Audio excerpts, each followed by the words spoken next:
Bismillah ar-Rahman ar-Rahim. Hello, people, and welcome to Footy Judge Mo. Man City are finished. Complete capitulation. Guardiola dancing. Pep Guardiola harming himself, which is something I don't want to see ever. If you haven't watched that, go and watch his interview. He needs help, and I'm being serious about this. This needs a really. This is something that about mental health and stuff. He's so stressed. Arsenal completely dominate Sporting Lisbon. Absolutely complete domination and amazing performance by Arsenal. Of course, Souls is going to tell you all about how they're going to lift the two trophies, the Premier League and the Champions League, at the end of the year, of course. But listen, Gyokeres this, Gyokeres that, and Kai Havertz looks better than him. Let's just establish this. Yes, he's not bad, he's good and everything, but literally the reality is, and I have seen this on everywhere. What is happening with my mic? Oh yeah, maybe my mic is not the one. Oh yeah, I think I know why my mic is not great. Um, yeah, now my mic is better, right? Now my mic is much better, guys. This is my mic now is much better. I know that for a fact. I was just using a new browser. Listen, hit that like button if you are here, guys. Subscribe to the channel if you are new. We got a new Man City fan here, Luke. Tuning in. For some reason, you tune in to take the cooking. For some reason, you're just unlucky right there. Olu, you're muted or something. No, I'm not. I'm not muted. I was just gonna say. By the way, Kelkster is gonna be here to take the cooking as well. She's not hiding. She's gonna be here to take the cooking. So stay with us. Hit that like button, people. If you just joined us, hit that like button. Arsenal 5 stars, brilliant performance. Phenomenal, to be honest with you guys. Like, to be honest with you, Martin Odegaard, Bukayo Saka, and everyone, they looked absolutely magnificent and amazing. Gabriel today, what a defender. People cannot hear me. Am I like... No, I think it's you, Olu. It's you. It's me. Can you hear me now? Yes, but your mic keeps going in and out. Oh, man. Sorry about that. Can you hear me properly now, though? Yes, we can. All right. Yes. Before we go, I was just going to say, I'm just impressed we found one of the 73 Man City fans that exist. So, bro, welcome. Welcome to the stream.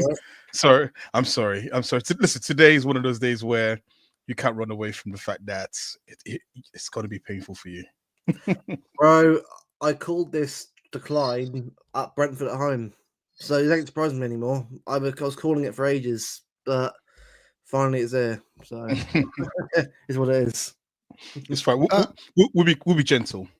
That's right. Before we talk about City, I wanted to get Olo's opinion on the Arsenal today. And you texted me and said this is easy. Gyokeres getting dominated. Who needs Gyokeres? Gyokeres this, Gyokeres that. And just tell me what you meant. What I meant was that, okay, I think it was about before the international break, and I said we had a conversation about Arsenal, and I said it was easy for us. Well, it's just as easy to see Arsenal turning around in terms of the performance, because before the international break, everyone was saying, you know, they don't see Arsenal going on a run. I said, actually, like, if you look at last year, look at this year, there's a possibility Arsenal going on a run. And I think what we're starting to see is that the fluidity is back in the Arsenal team. When this team attacks, especially with speed, it's actually a very dangerous team to play against. And to be honest, look, you know, Man City went to Sporting, and I'm not going to, there's no point trying to do equivalency in terms of, because Man City couldn't beat them or lost 4-1, and then Arsenal beat them, it means that there's something there. But actually, the game was easy.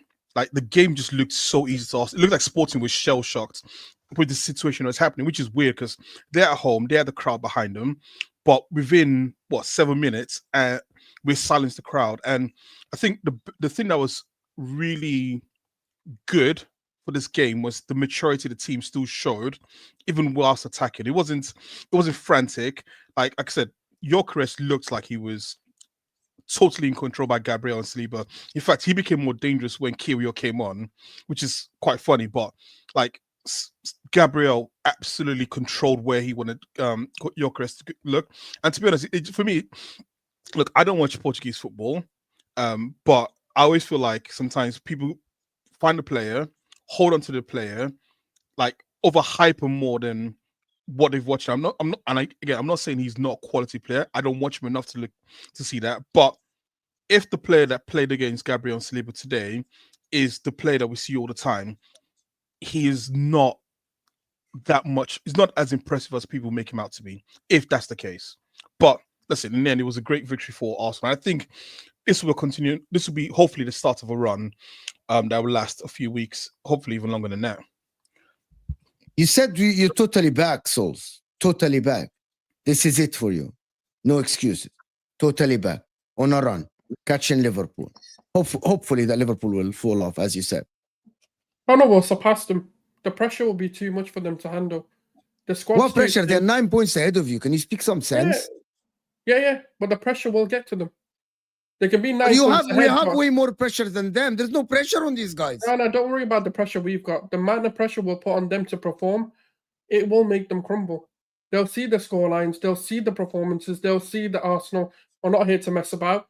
They can't rotate. They can't take Salah off. What do you mean they can't rotate? They really can rotate. I'm going to have to stop here. No, they can rotate. They have RV Elliott back. Then they'll start dropping points and then they have Curtis Jones. Nine has become something because they were 9 points ahead last season as well. The same squad. They were never 9 points. They were never 9 points ahead, and we beat them by 11 points at the end of the season. So it's happened before and happen again. But the reality of the matter is they're paper thin. As soon as one or two players get injured, what happens then? That December run isn't going to help them because they won't be able to rotate. Because if Arsenal keep winning, yes, they might be able to rotate in a game or two. But that's not enough because they need to maintain the 9 points. But they don't have No, they don't. Who says that? You're going to Anfield. No, they don't. Yes, they do. Why don't they need to maintain the because you are going to Anfield at the end of the season. They have a 3 points on you already. Been fine at Anfield. We've actually been getting results at Anfield. Also, they literally have rotation, Souls. Yes, and then they'll drop points. And then why? Curtis Jones. No, they do have rotation. They have like this no depth thing is they have 2 right backs, 2 left backs, 4 center backs. They have Endo as a DM to play the easier games. They're going to qualify much earlier in the Champions League, so they don't have to play their first team. They have Jota's coming back. We'll see at the end of the season then. But because at the end of the day, Endo for Gravenberch, are you telling me they're going to keep up these performances? They've been fluking their wins as it is. Who has more? Against Southampton, they shouldn't have won. They didn't deserve to win that. Who has more depth in the midfield? You have Thomas Partey, Jorginho, Havertz. Sorry, you have Thomas Partey, Jorginho, Rice, Moreno, Odegaard, and Nwaneri. And Nwaneri. Nwaneri as well. Nwaneri. You guys are counting Nwaneri now. He's not so now, you're counting Curtis Jones, of course. Curtis Jones and Nwaneri are not the same level. Yes, they are. Curtis Jones has way more experience than Nwaneri. Yeah, marginally more. Marginally. No. He's got way more experience. Yeah, marginally more. He's got more experience. It's not even that much more. Good for him. I disagree. Listen, I'm the person who believes that by the 27th of January, Arsenal will be top of the league. I don't know what it is that makes me think that. I'm just saying that right now, right? So I'm not gonna disagree with Souls, but I will say I do understand. To an extent, I understand his point in terms of. By the way, I'm challenging him because I'm really not convinced of what he said. I'll tell you why. So Arsenal, for example, when we lost Odegaard, right? Everyone says we lost that spark, right? And maybe there was a Nwaneri who could have been the X factor. We just never used them, so we'll never know. We can't go over the history. Liverpool have got an X factor in Salah. Now, he's always my logical guy. Always my logical guy. He's always my logical guy. I love Sol. I love having Sols on the show. Okay, Gravenberch and Endo, you're really telling me that's like Saliba and Rob fucking Holding. Like, what are we doing here? We're really putting Gravenberch and Endo. Gravenberch, come on, who's not? I must be living in a new dimension where Endo's become a world beater. Gravenberch is on the form of his life right now. He is arguably one of the best midfielders in the league right now. And you're telling me about Endo. The fuck are we doing here? And then you're going to tell me Van Dijk. You don't tell me that Endo can play ahead of them. Next, what's that? Quansah and Van Dijk. Yes, comparable depth. Like, what is this? What are we doing? Like, you are not telling me that Endo ahead of Van Dijk and Konate if they need to replace Gravenberch in a game when they play So who they're an replacing? easier game. Okay, so who they're replacing Gravenberch with? Endo, right? Yeah, yeah. And So- you're telling me Endo is good? McAllister can play as a DM. And they will get, but the problem is you're making it as Liverpool, if they lose that, they're like, okay, they're completely cooked. I'm like, no, they won't. So I'll tell you They this. lost 9 points with the same squad last season. 70 to 80% of their goal contributions are coming from one player at the moment. They are literally cooking via 1 or 2 players. They're not performing as a whole squad. As soon as 1 or 2 players get injured, they will start to crumble. And that's the pressure that they need to go into. Now, in January, yes, if they reinvest and they blow out the budgets, then cool, I can see it happening. But 9 points, yeah, for a lot of people may seem like a lot, but it can very easily dwindle. It can. No one said it can. It can go. Like, no one said it is impossible, my friend. No one. I am never going to say it is impossible. Is it likely to happen? Yes, I don't think happened already. It's happened before. So it won't happen again. Can I say one thing? So I'll say one thing about this, right? Right. I'll say the thing about this Liverpool team is the old Liverpool team suffocated teams, right? Absolutely sucked the air out of them. They would destroy teams by just absolutely running through them. I think what Souls is seeing, and maybe it's copium, right? Maybe it is copium, but I kind of see as well. This Liverpool team is it's more gettable than necessarily the team that won the league or the team that ran City all the way twice. And that is what, if you look at it from an objective standpoint, you can say, and that's why I said the X factor. Salah is an X factor, right? Mm-hmm. If Salah is having a bad game, and he doesn't contribute, you can almost nullify 30% of Liverpool there. They're not like before where they had Firmino and they had Mane. And you can say, actually, the rest of the team, like, if you stop Salah, you've got 2 other players who are so good. Who do you think will start? Before you go on, guys, big up everybody that joined from the Football Terrace, guys. Over 700 people here, almost 800. Hit that like button, people, or continue the conversation that we're having on the Football Terrace. But now we're going to analyze the Arsenal game. Hit that like, guys. Let's get to 400 likes. If you're new to the channel, subscribe to the channel.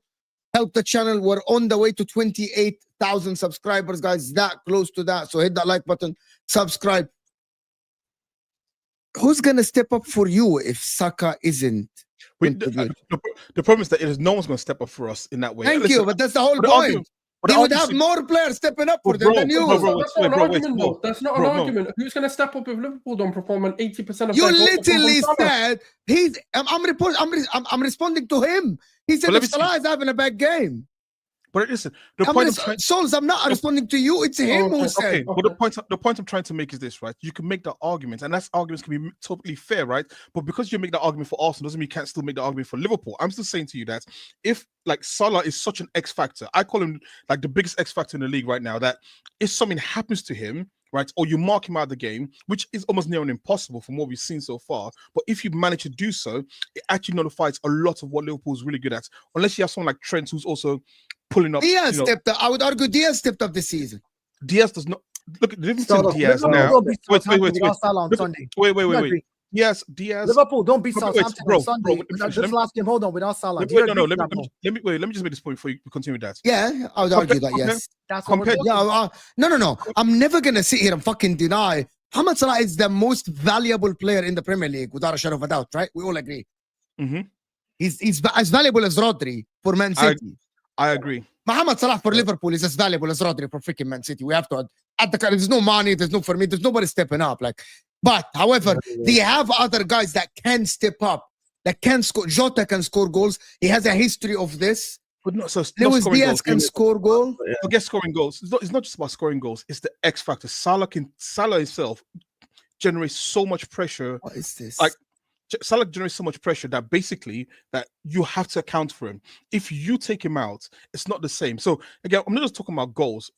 Liverpool obviously in a great position. I'm not gonna, I'm not gonna say that they're gonna fall off a cliff like that, right? That's not what I'm saying.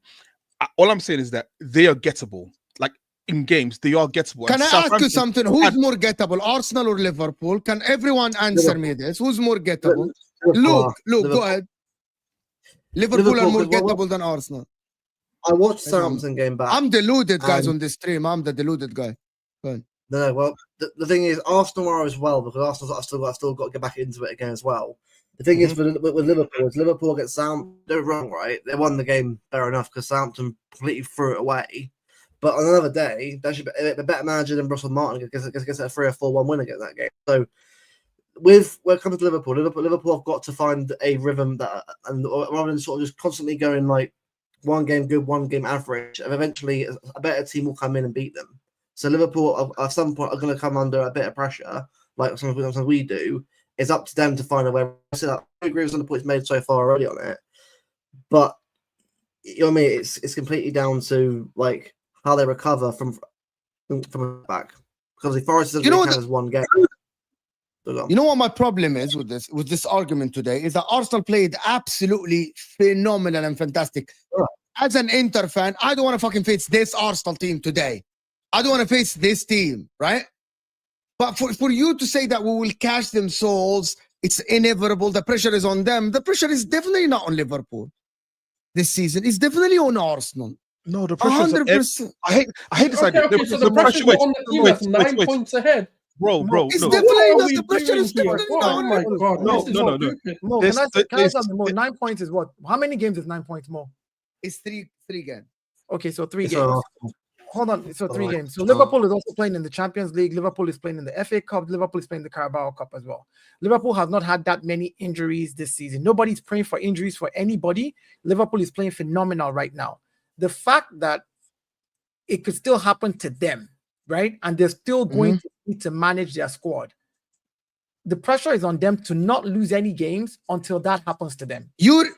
Hold on, let me explain what I said. Listen to what I said again. The pressure. Okay, can you repeat that again? Repeat that again, please. The pressure is on them to not lose any games until they face a dilemma, because they will face a dilemma in the season. They're not going to go 26 games unbeaten till the end of the season, right? Unless they want to do an unbeaten run. If that happens, then phenomenal. They win. Nobody can take anything away from them. So until they face a major issue this season, which might be in forms of either just not players being in form, maybe another team just playing out of their skin, maybe injuries, maybe an off day, maybe a back-to-back draw, whatever it is, until they face those kind of things up ahead of them, the pressure is on them to not lose, because 3 games is not that far away to catch up. When you say 9 points, it sounds really large, which is true. It is really large, but 3 games is not that large. Even forgetting that, okay, so everyone's written us off for winning the league because we're 9 points behind, but all of a sudden the pressure's on us. That makes no sense. How make it compute, please? I can make sense. I can look at. Can I answer him, Dayo? Can I answer him, please? Can I answer? Okay, I was asked the same question about Tottenham Hotspur earlier by George on the show.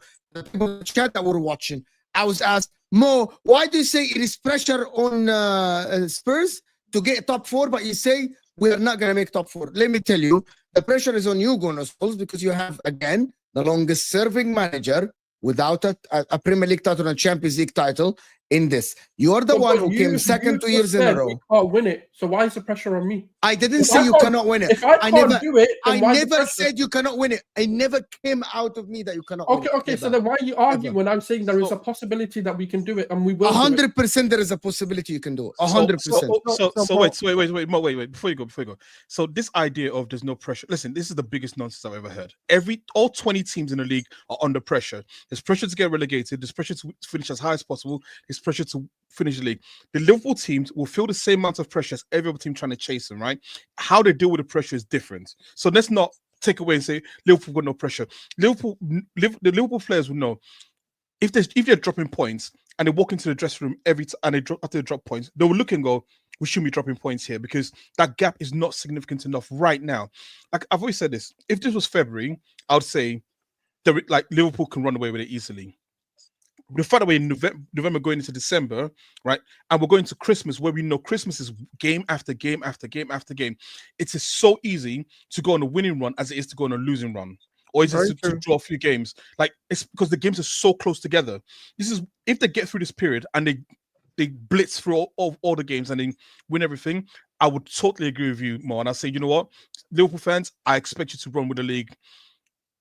End of December. Let's see where they are, right? Let's see where they are. Let's see where Arsenal are as well. Can I add something to what Oli just said right now? So Liverpool are in a position where if you look at where they are right now, they win the league. Let's not like if they keep up this form, if you replicate the first 12 games and you replicate the exact same thing in the next 12 games, Liverpool wins the league at this stage. Because what we're saying is they're going to be, now that they're 9 points ahead, they will be 18 points ahead if you replicate another 12 games, just exactly as is. But you have to also look at context from seasons before. Arsenal has bottled the 8-point lead to City. Liverpool has bottled the 10-point lead to City in the past. 11 points as well. Yeah, game week 20 last season, Liverpool was 5 points ahead of Arsenal. By the end of the season, we were 7 points ahead of them. That's a 12-point swing.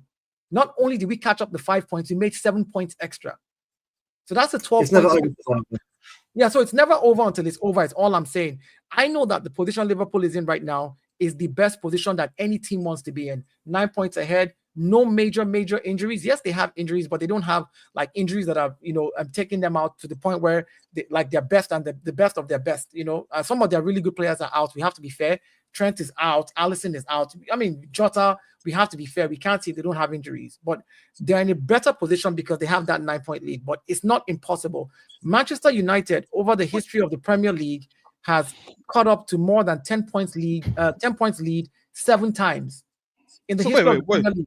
So what I'm saying is, what are we talking about Liverpool? Today was a Champions League game. Olu, let me finish now. Olu, let me finish. So all I'm saying is, since we brought up the Liverpool, and my thing is, yes, if you replicate what Liverpool is doing in the next half of the season, they win the league. If they replicate it and everybody replicates what they've done, they win the league. But we've seen 5 points ahead, 7 points ahead, 8 points ahead, 10 points ahead, 12 points ahead. In fact, the biggest gap was 13 points ahead in the history of the Premier League for the team to come back and win the league at the end of the season. So it's not impossible. It's just a very tall order. That's all it is, So yeah. Listen, can we just go back to the fact that Arsenal? Can we go back to the game and Arsenal? Can we do the super chats and then go back to the game? Gyokeres had Gabriel one time in the second half.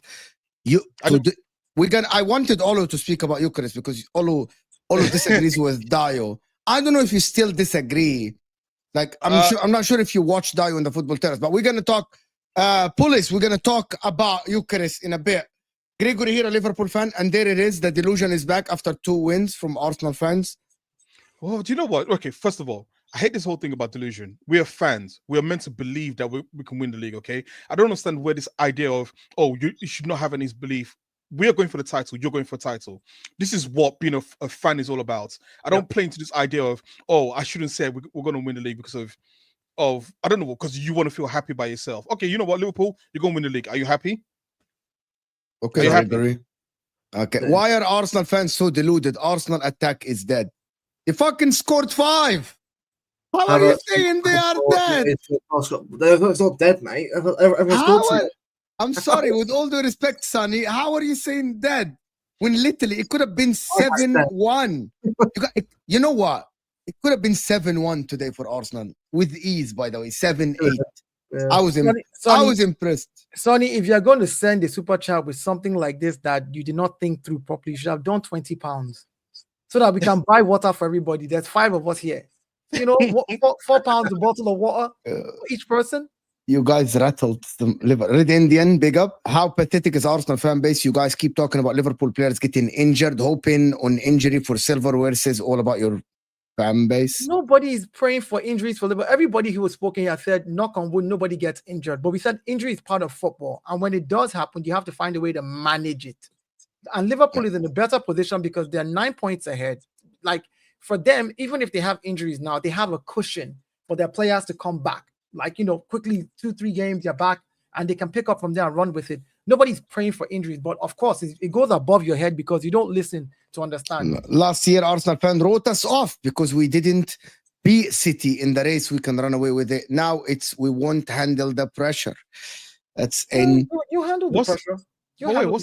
But why is it saying last year? Because ultimately last year Man City won the league, so like I don't get a correlation here. I don't understand the correlation between last year and this year, to be honest. And last year, to be honest, out of City, Liverpool, and Arsenal, Liverpool were the ones who were top of the league the longest last year.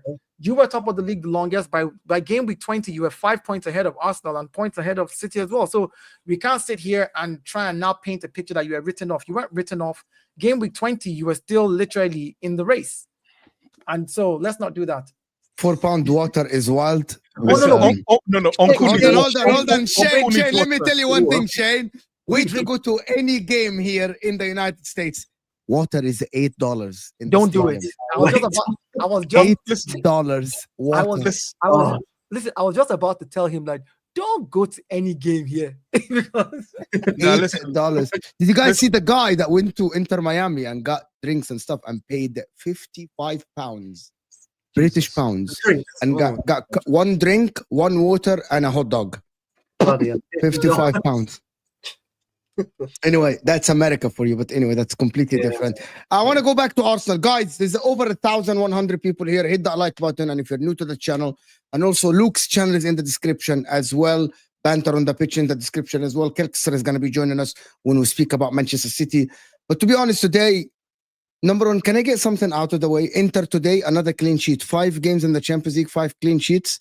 we But we don't cannot fucking. care. But we cannot fucking get a clean sheet in the league. By the way, you see the We don't discrepancy. care. Big brother, mate. We are, care. Inter are the favorites to win the Champions League. I said it here and now. We are the favorites to win the Champions League this season All right, without a shadow of a doubt. Everyone, this has been Free Judge Mo. It's been a great show. Let's all go to bed now because obviously we've reached a new level of delusion with our fraudulent judge over here. So Hold There's on. nobody better. can you There is stop? nobody Hold better on, than hold on. us. Can you stop? He's a fan and he's stating what he believes his team is going to do. I like that. I like that. I like are- that. I like that. All right, you I, turn that on me. I believe Turn that there is on me. nobody. You can't I call him believe delusional. there is no one better than us in the world right now. I Well agree done. with. I agree Well with you. played. No Well one played. better than Mo, us in the world right now. Mo, I Agree agree with with you. you, but if we Yeah. go, hold on, Mo, I agree with you, but if we go back 7 minutes ago, exactly 7 minutes and 21 seconds ago in the stream, you said you don't want to face this Arsenal. Yeah, that's Inter of right course, now, because this which means Arsenal you team think- is good. Which means you think we're better than you because you didn't want to face us. No, it's the same as I don't want to face. It's the same as I don't want to face Bayern. I Mhm. was okay with facing the other Arsenal. This Arsenal is different.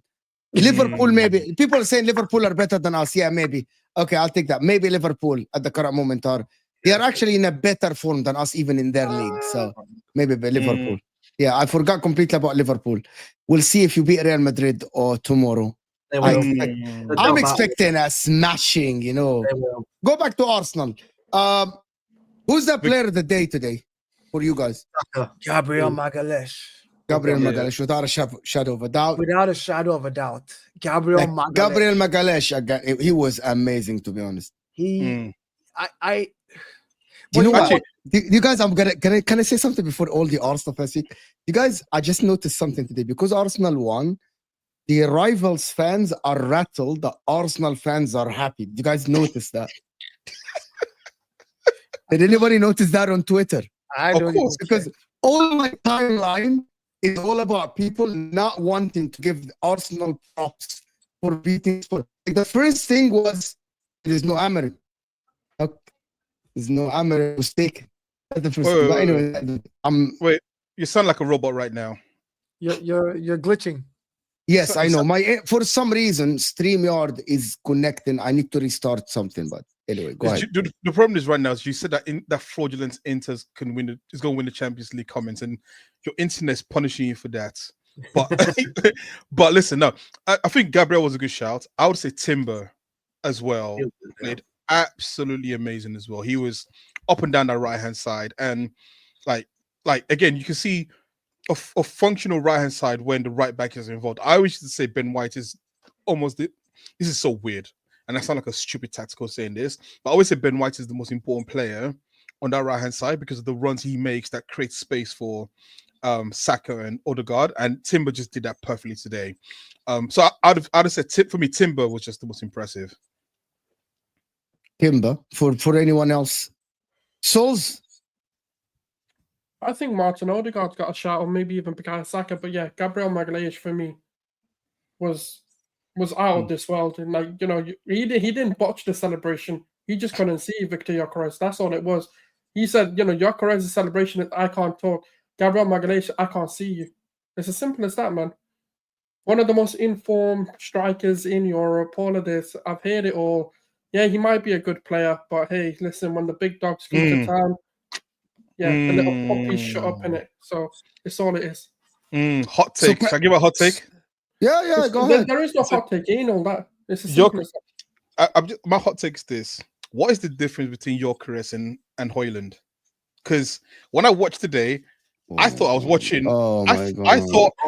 thought I was watching Højlund. I saw a player who was more interested in battling and fighting, and it was only useful when do you know what it is? Do you know what it is? Can we not be frauds about Gyokeres? Yeah, can we not be frauds about Gyokeres? He's not going to face a Saliba and Gabriel every weekend. No, but he's going to face an Roadblock. He's not going to be able to beat the Roadblock. Let me just say what I would do. He's not going to face this caliber of defenders week in, week out if he joined Arsenal or if he joined any team. That's number one. Number two, but he's going to face that level of defensive structure, though. Number two is an Arsenal team that creates a lot of spaces with Bukayo Saka, Kai Havertz, overlap runs from Timber, on the left with Calafiori, a team that actually pulls defenders away. You're telling me that if you had a striker who could run in behind, let me ask you a question. The goal Martinelli scored the other day, last week, against Martinelli's goal, that Saka crossed the ball into the back of the post. Who do you think would have made that kind of run if you had a Gyokeres on the team? He would have been the one because he runs in behind. So let's not paint this picture. He wouldn't have made that run. Hold on. Let's not paint. It's not how he plays. I actually go ahead, Dayo. Yeah, let's not paint this picture that because today he faced, and again, in one breath, Arsenal fans will come out and say, I'm an Arsenal fan, and I say it, that Gabriel and Saliba are the best centre-back pairing in Europe. I say it all the time, right? If I'm saying that in one breath, I can now not castigate Victor Gyokeres for coming up against the best centre-backs and not performing and saying, no, Victor Gyokeres will perform. I can because let me finish. What I will say is this. I will say I'm impressed with the fact that Gabriel and Saliba stepped up a notch again to stop the most informed striker in Europe, who everybody expected to do some type of damage, and he was unable to do damage. But I will not put Gyokeres down. No, but it's not about putting Gyokeres down. Gyokeres is a player who thrives in spaces. The problem that Arsenal have, the same problem that Man City have, the same problem that many teams in the top, is we come across too many low blocks. It's not about creating. It's the kind of spaces we create are not for Gyokeres. That's not the kind of player he is. Too many people get into the fallacy of like the stats and the goals and everything. Look at Gyokeres' goal. Gyokeres' goals are for Liverpool. They're for Man United. They're for Chelsea. That's where he thrives. He does not thrive for Arsenal. He becomes another bang average striker for us. If he goes to if he goes to a Liverpool, if he goes to a United, a Chelsea, a Spurs, them kinds of teams where the oppositions are going to allow them a bit more space and actually let them run in behind, that's where he thrives. That's my Saliba and Gabriel pocket Haaland. Saliba and Gabriel, and sometimes even what's his name, Chamiopms. Hold on. Against Liverpool, pocket Musala. We've seen these things happen with our defenders, right? I'm not saying they're the best guys in the world, but they step up when it matters, right? And the fact that they stepped up today against the Victor Gyokeres, and then we can now say he's not going to work. Well, I might be wrong, but for me, I think that he's got the fundamentals, and if he comes to which I don't think his strengths do not suit us. We don't play to his strength. He doesn't play to ours. It's as simple as that. But how you're saying this? If Sporting Lisbon are the team with the most position in the Portuguese league, that means he plays in a team that is similar to Arsenal, dominate position, play on the front foot, and he's still scoring a lot of goals. So that goes against your argument. Like the team average over 68. Look at his goals. His goals they're not. However, I'm gonna say one thing. Today, what I saw from Gyokeres, it's one of the. I haven't watched Gyokeres like a whole game apart from the Man City game when they had abundance of space to play. Right? I'm gonna say this today. It didn't look to me like a guy with a great first touch. Exactly. A guy that can play in tight spaces. It didn't look to me like a guy that can do. I am going to say this. I watched Osimhen way more than him. And I've watched Osimhen in Napoli. And I'm going to tell you, Osimhen dribbles better than him. Osimhen receives the ball better than him. Osimhen can turn better than the guy. The guy might look stronger. Dayo would know this. Nigerian, all would know this. Osimhen, when he's given the ball with the back to the goal, he can turn. The guy can turn. The guy can do things. He faces Saliba and Gabriel, then I'll do the same comparison. Now he might. Exactly. He Then I'll might. do the same comparison. But He might. But the thing about this, right, is I have watched Osimhen, to be honest, with I've Napoli. watched, You got. listen, Are you Nigerian? Osimhen in Napoli. Let me just put this out for the people that say. Let me put this out. The same argument goes for Osimhen, guys. Osimhen won the league with Napoli. They averaged 69% ball position that season, right? That means they literally always had the ball. Always. That means he didn't run behind. They weren't a counter-attacking team. They just weren't. So that is the reality. Osimhen for Nigeria has not stepped up the way we expect him to step up because it's a different total team and it's a different total way of playing. So as good as he is, as good as he was for Napoli, he didn't step up like that for his country. So a lot of people don't do that. Kevin De Bruyne doesn't mean he's a bad player. Come on now. I'm not saying he's a bad player. What I'm saying is different circumstances bring out different styles of play from these players. I have not said he's a bad player. What I'm saying is because of the circumstance that Gyokeres faced today, we cannot now sit down here and say he will not suit Arsenal. No, it's true. I didn't even mention today's game, but okay, cool. If that's the narrative people want to listen to, then all I'm saying is just go and watch clips of Højlund and then go and watch clips of Gyokeres, and I promise you, you could take Photoshop and switch the t-shirts around, and it's the same person. Has Højlund scored 50 odd goals in a year? Sorry, that's so fraudulent for you because I think the finishing of Gyokeres from the goals I watched much better than Højlund. He's a much better. He's a much better finisher. To be honest, I'm just saying the approach of play. Even the way they run, like they look the same to me. I'm literally watching Højlund. It's basically Haaland, but not as powerful. I get what you're saying. At least Gyokeres can score goals, though. You know what I mean? He does score. Well, he does score goals, but again, what are we asking for here? What are we asking for here? One more thing. Is he good? Okay, the question is he good? Is he the one that Arsenal should go on and break the bank to buy him next summer or in January? No, the reality is, if Arsenal are gonna go in January to catch Liverpool, as Gunnarsson said, right? Is he the guy to go on Arsenal to spend 100 million euros, 80 million pounds? The guy goes.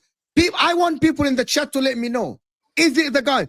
And people that say, give me Isak. I see your comments, guys. Isak is different. Isak isn't going to be the same price. Isak might not be available for the same price. The reason why Newcastle don't have to sell you Isak. They might. He still has 3 years left on his contract. Also, chat. Sorry, wait, chat. And as you're answering that question, also mention how many games of Gyokeres you've actually watched.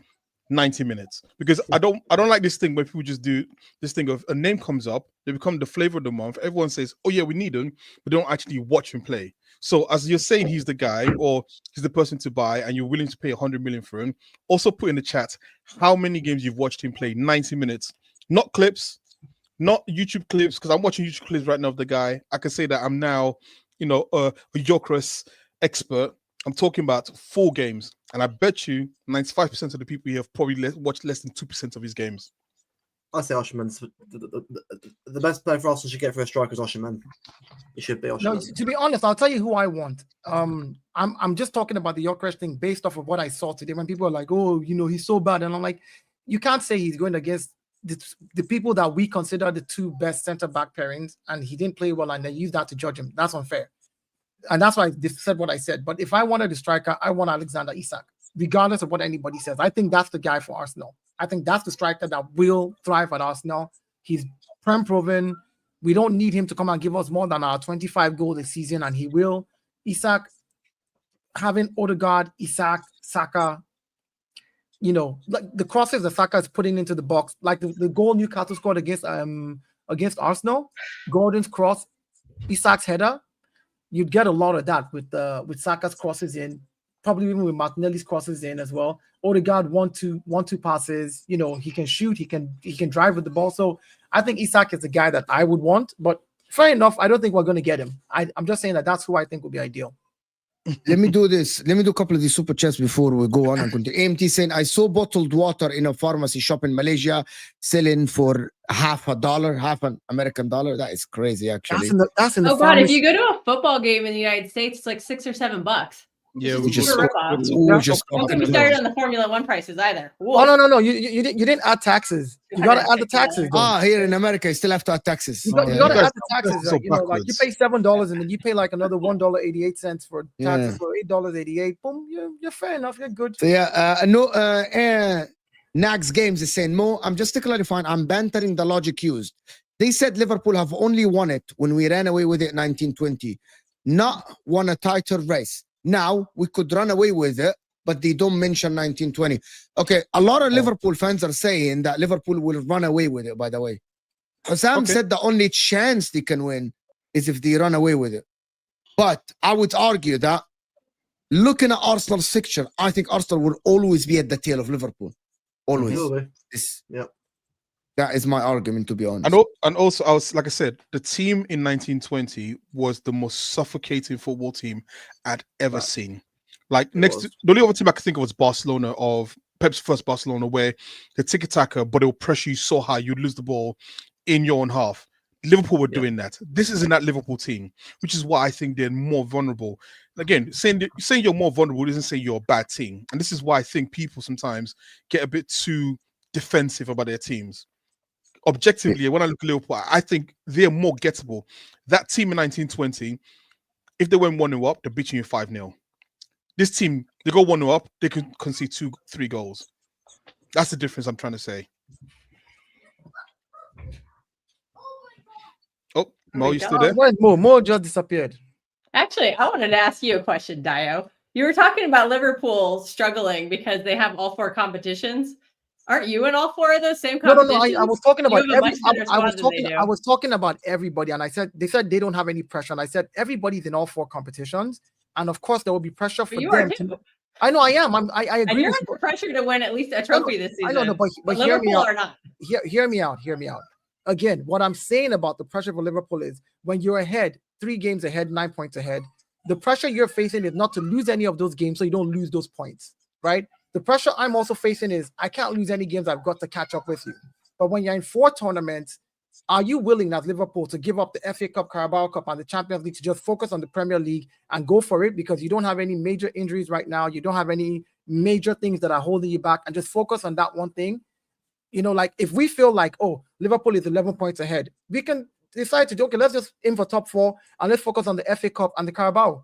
Now the pressure is still on them to just maintain their run till they get to the end. That's what I mean by they're under pressure. I think it's all going to tell us if they play Newcastle, okay? If they play Newcastle, if they play Man City and win these games, what is stopping them, bro? What is stopping them? Not much. Every stream, there's not a lot stopping them right now. Yes, every stream I see Arsenal fans saying Liverpool players will get injuries. I don't know how Mo has not caught on to it. We do listen to not to hear Saka or Saliba are out. You're done as well as we see for Rodri. Get help. Yeah. Okay. No True. one wished injuries. No, it's not that. He's saying. Okay, Red Indian, can I clarify that point? Because I think sometimes people make point. What Gonosels is saying is that historically speaking, every team faces adversities. Just historically speaking, there is not one season. It will be like an exception if a team goes the whole season without any adversities. They are saying that Liverpool have not yet faced the adversities that Man City faced or Arsenal have faced this season. Some Liverpool fans argue otherwise. That is my response. They say you already have Trent injured. They already have Alisson injured for a while. Jota's injured. That is their thing. They say we already have our best striker injured, and we have the right back injured, and the goalkeeper is injured. Jota's always injured, though. That's like us crying about Thomas Partey being injured. It's like we know it's inevitable. It's gonna happen. And yeah. I hear your point. Did Pep really scratch his own face? Yes, yeah, he hit 44. Just go to Twitter and type Pep interview, and he left. Fight Club. And he, you know what? Yeah, I just for the people that don't know what Fight Club is, just Google it and watch the movie, and you'll know exactly what it is. No, I just, you know what? Yeah, on a serious one though, I just hope like if someone's close to Pep, actually checks up on him. Yeah, he needs help. Crazy. Nah, he's a very Pep is a very intense man. No. Forget the nose. When you start scratching your head like this, that means something is going on. Or and maybe bro, maybe it is bad, bro. It's bad. Or It's maybe really he's turning, bad, bro. maybe he's about to become a villain, and we're about to see the most evil. I villain. know there's jokes. I get it. I understand people want to ban, but on a real though, like I am concerned because for you to Also, say on public TV, I don't think wanted you to saw it. harm Did you myself. see it, Olo? Go I and see wanted it. to I harm haven't myself. watched. Come on. I haven't Okay. watched it yet. Before you actually make fun of him, I want you to go. on his nose here, and And all he his has head, he his has head is all red. red. So Red. it's not. It's. I don't think it's good. Yeah, what so happens? it's like a line down his forehead. What and his happened? nose is all- He listened to what he did. He picked up his phone. He saw the Arsenal 5-1. He thought, Jesus Christ, the stress is going to get to me. Still That's making what. fun of it. I love this. But listen, people, there is about 1,100 people here, 1,100 people here. Hit that like button. Guys, can we get this stream live to 500 likes? And if you're new to the channel, subscribe, turn on the notification bell to know when we go live. Hit that like button on the stream. Share the stream. The more likes we get, the more people will watch the stream, of course. So, see you guys on the right are saying that Arteta can't make Gyokeres a better player at Arsenal. Question to Souls. I mean, he can definitely try, but the problem that I have is I look at profiles and I look at the strengths of a single player before I actually look at whether they can actually improve us. Now, the way that Gyokeres scores the majority of his goals are from running in behind, running with the ball, and that's just not the way we play with our strikers. And that's kind of where the problem comes. It's not to do with Arteta not being able to improve him. It's just our system doesn't allow Gyokeres to do what Gyokeres does. He might be a better winger, but Kai Havertz is not Gyokeres. I know, but I'm saying if Arteta could improve Kai Havertz. Yeah, but that's to Sol's point. Profile, though. Yeah, to Sol's point, what he's saying is the system is based around not having a striker who's the focal point. It's about a striker who comes in and My point Wait, again. Can Arteta change? Uncle Dayo, wait. The point I'm trying to make, Souls is trying to make. I call him Uncle Dayo. You're older than him. Can we stop this? Uncle Dayo, I have to call him Uncle. The point I'm trying to make, the point Souls is trying to say is that fundamentally the system would have to change that Arteta is playing to suit Gyokeres, right? So and we don't know what that would look like. So what if Gyokeres has to change to suit the system? Why do we have to assume? Why do we have to? Hold on. So here's my question. Here's my question. How can you definitively sit here and say the system is going to change totally to suit Gyokeres because you think that that's what's going to happen? I'll tell you why. Hold on. Why can't it be Gyokeres will come in and Arteta and the training team will be like, all right, we can fiddle with you to suit our system to play a certain way. Why is that? Question. Erling Haaland of Man City, right, couldn't cater. They had to cater for him. When they tried to get Haaland to play the way Pep wants to play, they struggled. A lot of people said Haaland's making them worse. When they then adapted the game to suit Haaland is when they got the best out of him. But Haaland is a special type of player. Let's not. Hold on. There are certain players that come once in a lifetime, and yes, unless you want to deny or you want to act like you don't recognize, there's certain players that you will build your team around because you recognize that this player, this is the one thing that they're not going to fail you at, right? It's like Lionel Messi. You build your team around him. Erling Haaland is somebody who, you know, put the ball in the air, he'll do 3 bicycle kicks in the air, do a header, and the ball somehow will get into the net. The guy will somehow get to it one way or the other. So you build your team around such a player because you know what you're getting from him. With Victor Gyokeres, you know you're not getting an Erling Haaland, and you know you can adapt him because he's got the fundamentals. So my question to you, let him go. Bro, let him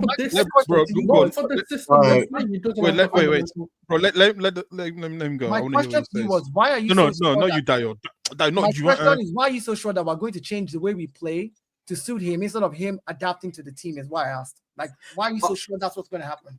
I'm just going to say quickly. Okay, before you go on, just to answer that question quickly. Before, he is a different player than the ones you have now, and he can't do this. Go ahead, Luke. So I was going to say, well, as someone who's watched a team with false 9 the 2 years before Haaland came in, Haaland, you're right, he's a special player. I watched him at Dortmund enough times, and I was so excited when he came in. But even Kelster would agree with me as well. There was a change. We had to change our way of playing. Although he got 52 goals in the year, which is unbelievable, should have Ballon d'Or, but that's a whole different story entirely. But the fact is, we had to change our whole style again to suit him. And even last year, got goals, but he was missing chances. Every time we missed chances, we ended up being a team that scored goals throughout the entire team, rely on hard to score goals. season, it's the same thing. Our nearest player to Haaland's goal was Sadio on 3 goals. A defender scored and whereas Foden's not firing in goals, neither is Grealish. So if you want to get a striker into that team, just to be warned, it's going to be a change up of system. So you have to make sure if you're going to get a striker in, make sure it's the right one. And also to add to Probably that, better to do it in the summer too, because I don't like Luke just said, literally you need time to adjust, and doing that in a title race could be a mistake. And also I'll add to this as well. If you look at Arteta's signing of strikers, right? In fact, we had a striker who's a conventional striker, and he wasn't that good. Let's be real. But you look at someone like what's his name, Nketiah, conventional striker, and you saw the team looked much more disjointed versus when we had even Jesus, who's not a great striker. How he links up the game, and the game felt more disjointed. I think the system Arteta plays personally suits more a player who's not just running in behind and not part of the game. I think his system requires all 11 players to be part of the game, and that's where he deviates from. Do you know, guys, what the question is? Do you guys know? Do you guys know? The real question is, Dayo, that cannot be coached. I don't think it's that good a player. When I watch it fundamentally, I don't think he's fundamentally that kind of player that brings in players and does what. But my question was, you don't think that can be coached though? I'm like, no, he's 20. He's 26. He doesn't have the ability to do that. All right. He doesn't have the ability. Right, cool. Can be coached. It's the same. But actually, guys, the right question is not that. It's the same as Erling Haaland. Erling Haaland wouldn't suit us either. He doesn't suit Arteta because Arteta hasn't got the experience as Pep does to be able to fit a player that completely destroys the system. That's part of the problem. We don't have to I'm gonna ask, you guys don't think that for someone like Gyokeres that might get you 20 goals only in the second half of the season, it's better to change the system? Like what Man City won. Man City won a treble, changing the way they play for Erling Haaland. No, because Erling Haaland produces more goals than the team combined would have scored. Whereas with what Gyokeres would do... But Gyokeres at the current moment, at the current rate, is higher than Haaland. Okay, but here's the point first, right? What Gyokeres will do is, yes, we'll score the same level of goals. It'll just come from Gyokeres only. But we won't increase that productivity because it'll take away from Saka. No, I disagree because you have a Bukayo Saka. They don't have a Bukayo Saka. You have a Bukayo Saka. It will take away from the team. It will take away from the team. Foden last season scored. I disagree. Through to that one play, it will. I disagree with you because last season Foden scored as well. Alvarez scored. With a good coach, you can get the players around, and you have phenomenal players like Bukayo Saka that can score goals. Your set pieces are still a weapon. You're adding to that with Victor Gyokeres. No, you want to take away from other players because you now have Who are the other players? You don't have good players to score other than Saka, Habibi. That's the only guy. Who else? Havertz you think Odegaard's been scoring? No. But let's establish something. You're gonna remove Havertz and add Gyokeres. Havertz is gonna be the guy on the bench. Yeah, that is what's gonna happen. So I am not saying he's gonna take away from Havertz because I am assuming that Havertz as an output, replacing him with Gyokeres is gonna improve. He'll take away from Martinelli. He'll take away from Martinelli. Martinelli hasn't even been good souls for 2 years. Yes, and because he scored today doesn't change anything. Go ahead. Yes, but he starts to... Okay, but this is the thing. Like, if every 2 seconds I'm going to interrupt you, you're not going to understand the point. What I'm saying is they're going to take away... What will happen is, yes, Gyokeres himself will get 20 goals, 25 goals, 30 goals, 40 goals, whatever. But the rest of the team will not get that. Whereas right now, the level of goals... For example, last season, we scored 91 goals. What will happen is that productivity will decrease. Why? Because Gyokeres cannot create the way Havertz does, the way Jesus is doing, or the way Trossard has done when he's played in number 9. That's the difference that will happen, is that Gyokeres becomes the guy that you have to facilitate and funnel everything through. You have to focus your entire system to get this guy to perform. So if he gets 35 goals in the second half of the season, like he scores a hat trick. No. Hold on. Okay, let me just say that. Like he scores 20 goals second half of the season. 20 only. That's good. There's 18 games to play. He scores 20 goals, which right now, based on his track record, is the amount of goals he's scoring. Right, so let's just say he keeps up the same track. In a league, in a league, it's like okay, we can go get Timo Werner from the Bundesliga because he's got like 40 hear what I said. I said all factors being the same. Let's just assume you can't do that. We can't do that. Listen. Are you telling me the Portuguese league is the Premier League? You can't do that. That's not what I'm saying. I'm not saying. Timo Werner was averaging 30 goals in the Bundesliga. What are we doing here? I'm not comparing the Portuguese league and the Premier League. I'm saying player comes to Premier League. All factors that were working for him in the Portuguese league, he steps it up and is working for him in the Premier League. Hold on. We've seen players like Erling Haaland leave the Bundesliga, show up at the Premier League and score 50-something odd goals in his first Darwin Nunes. Hold on. He's banging it, fam. Exactly. He's absolutely top goal scorer. Again. Enzo Fernandez. Hold on. Again, all factors did not work for Darwin Nunes, but it worked for Erling Haaland. My point is some players can come to the league and all factors work for them, right? So let's assume that all factors work for Victor Gyokeres when he comes in, if he comes in January. Okay, Fabio Silva. I want to ask something. Are we saying that Kai Havertz is... Are we saying... Hold on, can I ask a question? Are we saying that Kai Havertz is more creative than Gyokeres? What are we basing that on? No, I'm saying that. Can I ask? I'm serious. Why are we basing that on? No, what I'm saying is this. There's a difference between individual talent of a player versus what the coach seemingly wants to do. And the reason why I say he seemingly wants to do is because, one, I'm not Arteta, but two, the types of strikers he has bought are players who link up play, right? They're not out-and-out strikers. So obviously in his mind, he doesn't believe in having an out-and-out striker because his system will be built towards that. So to say you're just going to get a player who plays fundamentally different to the way he currently plays football, drop him in halfway through the season and expect him to, one, adapt a system that the players have been playing for half a season to then change all of a sudden, right? And then say, make this guy your focal point and get the ball to him as early as possible, which was what Man City were doing last season. And for a part of it, they were struggling to get to grips with it till they got to grips with it. You're saying doing that in 6 months when Man City took almost a year to get Haaland to a point where, or not last season, the season before, to get Haaland to a point where he became the striker he became. Because there's a patch where everyone was saying Haaland is making Man City poor. Lucas said it. There was a time when people were saying Man City were poor, and that took him a year to get to that point. Can I rebuttal what you just said right now? And I agree with you. Now, I'm not saying that bring in Gyokeres and make him our top striker and he plays all the rest of the 20 games starting January. That's not what I'm saying. I'm saying bring in an alternative striker that is different from what we have right now. Because in certain games that we're not able to score, you bring that striker in and let's try that and see if we get the goals. And a player like him who gets a lot of goals will get goals. So if Bukayo Saka has played 75 minutes in the game and have not been able to break down the low block, if Martinelli has not been able to get the ball to Havertz has not been able to make those runs, you make a change, you bring in such a player who at least bullies people, runs in behind, gets a penalty for what it's worth, right? You score that penalty, you win, you move on to the next game. You want to win the league. You can't just say, I'm going to get a Havertz type of striker consistently across the board. We have a Gabriel Jesus, who is a different type of striker from Kai Havertz. And I'm saying, bring in somebody else who is also a prolific striker, regardless of what it is. I said Alexander Isak is who I would want. But if Gyokeres is available, then bring him in. This does not mean that Gyokeres now comes in and plays stats, because you're going to have to fix him into the team. And there's certain games. I would say Isak is a better profile for Arsenal, in my opinion, than Gyokeres, because his link-up play is way better from what I've seen. Listen, that's who I want. Versus Gyokeres. Listen, but he's not on the table right now. I'm saying, I hear you, Olu. I'm saying if Gyokeres was the only striker available in January, right, and Arsenal needs to get a striker, am I going to turn my back on him? No. I will bring in a different variable, which means teams will not have to figure out how to play against me when we're throwing the balls behind and he's running behind.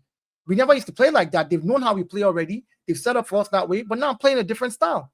And there's nothing wrong with that. I just don't think. I just think sometimes we look at football from a FIFA/football manager perspective, where we just think we drop players into this. I just think that you should have different profiles for different games. Let me do this. Let me do this. I want to cook my City. Gyokeres has 1 day off. His shit. Stay humble, eh? His what? Shit. Shit. Shit them. I never said it. I never said it was shit. I just said, there's no difference between him and Højlund. Stay humble, eh? Thank you so much. If your attack is so good, why do you need a striker? Well, but no. Because iron sharpens iron. You always want to make your team even better. Even the best team in the world in Real Madrid still buy players because you want to always strengthen. It's a very simple equation. So you are saying the profile of a player is based on facts and it's your opinion. Both are different. Olo, is a profile of player based on facts or your opinion? I mean, I'm not a scout, so it's my opinion, but I'm guessing there's probably some facts somewhere that I can use. But I'm just saying, from what I saw, I just don't think that he's that special. Not as what people think he is. But I could Do you be wrong. think Haaland is special? He's the best out of the names being mentioned. Best striker in the world. I just listen. I just said it before.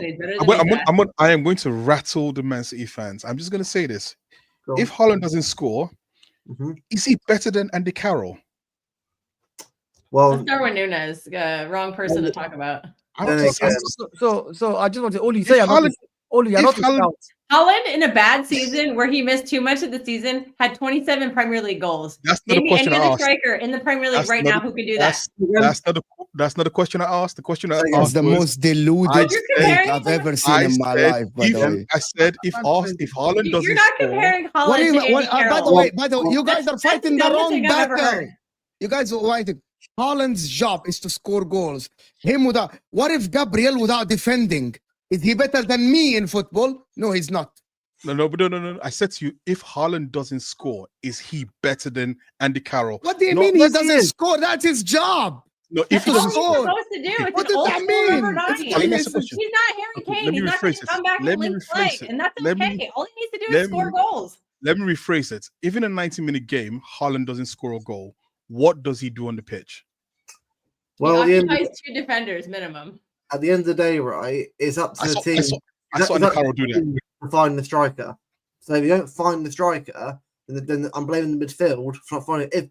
If Chris Johnson doesn't score them, then I'm blaming Haaland for bearing opportunities. Today, he scored 2 goals. So it is fault to say that. Can I just Welcome back, Shakoto.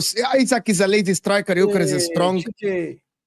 Olu, let me Shiki completely. I would definitely get Isaac ahead of Gyokeres, just to let you know, Shiki. But definitely Olu, let me just say this to you, right? You say you're not a scout. I'm a scout. I'm a Boy Scout. Haaland is a phenomenal goal scorer. Listen, if he doesn't score, doesn't take away from the fact that he's a phenomenal goal scorer. Let's not paint. This is one thing that I don't do. I can banter the team for not winning 6 games back to back or whatever it is, but if you're talking about individual talent and how good the players are, just because they don't perform on certain days does not take away from them. I understand this. This is your argument. Okay, let me first of all. I prefaced my statements with, I am going to rattle Man City fans. So I prefaced it already. I was telling you guys. That was so poor. That was so poor anyway. It was unbelievably poor. Anyways, the point we're still making is this. I have not said he's not a phenomenal striker. I've not said any of those things. He's probably the most clinical and greatest striker naturally that the Premier League has ever seen, probably even close to being in world football. All I'm saying is that if he's not actually scoring in a game he's not scoring, he does not do anything more special than what Andy Carroll used to do. Andy Carroll used to listen. Andy Carroll, he used to bring players in. He used to flick the ball. He used to win headers. He used to. Anyway, can we move on from this, Olu, please? I'm just saying. Not a striker though, but okay. Can we move on from this, please? Would you want somebody like Haaland on Arsenal? Someone who can score on a bad season 27 Premier League goals. When was the last time someone on your team did that? I don't know. Thierry Henry. Thierry Henry or Sanchez. Aubameyang. I mean, there's been quite a few players, man. Okay. Anyway, okay. The last one so is Arteta a good coach based on facts or opinions? Question to Arsenal fans. Okay. Olu and Dayo both stand off their camera. So Arteta is a good coach. Don't worry. That's all I have to say. Simple. Based on facts. So is he a good coach or is it based on facts or opinions? It's based on facts. He's a good coach based on facts for me, and the facts are very simple. You can actually just look at what he's done. This is his first job ever. So anybody who wants to come at him and start talking nonsense and saying blah blah blah, go compare it to every manager who in the first 5 years what they achieved outside. Now, don't go and compare him to the special managers because we know that there's some special people who have come into this game and have done a lot of stuff. Well, is he a good manager? Yes, based on what he's done and where he brought Arsenal from and to where we're at right now, actually competing and being in the conversation. When Mikel Arteta came in, we were the laughing stock of the Premier League. Still are. So yeah. No, Man United are now. That's true. Yeah. No, but for Man the United, the agenda is, when's the last we won a major trophy? Anyway, moving on. Moving on from Arsenal. Manchester City, you all are finished. To be honest. You all are done. Like, I'm watching the game today, 3-0 up. I thought this is going to be a hammering, a battering. You're going to go and score 5, 4, 6, something like that. But just for Pep Guardiola and for Guardiola again, in the second game running, didn't he pass the ball back? He did. Stupidly. The second game running makes a shit mistake. Ederson at the near post. What a rookie mistake. Oh my God. And also, I want to say something before you guys come in. That people that watch Footy Judge Mo always tell me, Mo, you don't know. Why, when the guy flicked it by Ederson and he crossed the ball, why there was only Rico Lewis trying to defend the goal and one other player? Why is everyone ball watching? Defense is a disaster right now. No, but okay. How did they have 4 players in the 18 and Man City have 2? That is lazy defending. That is not good defending. That is not awareness. It's just, I'm saying, Man City, when teams are not scared of them and you don't have your best players on the pitch, it looks peak. It looks bad. Right. I'll get started. That's right. To be honest with you, this season was a disaster as soon as the summer ended because we didn't get any backup and we injured Rodri. So get out of the way. You did get a backup. I will have to correct you. You really went and got Gundogan and blackmailed Barcelona to get Gundogan. So no. No, they kicked him out. But back they to basically kicked him out. At the end of the day, right, this is bigger than Rodri. Anyone thinks that it was injuries, bollocks. You do Rodri's not a free that back line. A win lead at home should be a 3-0 win or a 4-5 after that. The fact is, the fact that we kept pushing forward and we went for it to 3-1. At that point, I mean, what else do you? As any kind of team, you just sit back and get the win 3-1 and you go from there. I do not understand why we kept pushing forward to try and get more goals when Feyenoord are known for doing well on the counter attack, and they beat us twice in it. It was an Ederson. I just well. I don't understand. Edison's great at what he does at times, but I didn't know what the hell he was doing for that third goal. And this isn't mean about. I'm not surprised it's happening. I'm just baffled at how the basics have been lost. Quote yourself, the basics of football. We can't just say it's Rodri. It is impossible to sit here and say it is Rodri. It's a coaching problem. It's a focus problem. It's a mentality problem at the team. And I don't know if it has something to do with the case that we don't. I think Dayo, you brought it up the other day. January is coming. Is that January is coming. January is coming. The winter is coming in January. Oh, he's a White Walker. Okay. Crumbling. Sure. City is crumbling. The empty head is falling down. Hurrah, hurrah. The empty head is falling down. Hurrah, hurrah. The empty head is falling down. You've lost 6 games in a row. They didn't lose 6. They actually drew today. Does anybody think that is a loss? January is coming, people. All right. Okay. Right. Okay, Pennywise. Jeez. This guy's scaring me right now. I'll say this, right? So Ferguson always said the hardest thing to do was to motivate players who had won, right? And he always said he always had to change things up over and over again. Now, 2 seasons ago, I said there'll be a downfall for Man City. I was horribly wrong because you went to win the treble. Then you went to do a 4-peat. But eventually, I'm right. So I'm going to claim, I'm joking, that's silly. I can't claim I'm right. But no, the hardest thing is to motivate players who have won, right? Because it's just natural. You just start to feel like you're the best in the world. You can walk in and people will just sort of fall apart. And the reality now is that when we're seeing the Man City team that's getting older, right? And there's not been, and the young players who've come in have not stepped up straight away to sort of the level that's required. Also, there's probably complacency as well. When you see Man City fans walking around talking about, 4-peat and so on and so forth, right? It's easy for that to also sip into the dressing room where they just feel they could just turn up to a game and automatically a 1-0 up. The reality is that every other team is catching up. Man City are the target, and every team is trying to catch up with that. And eventually, those teams are going to catch up.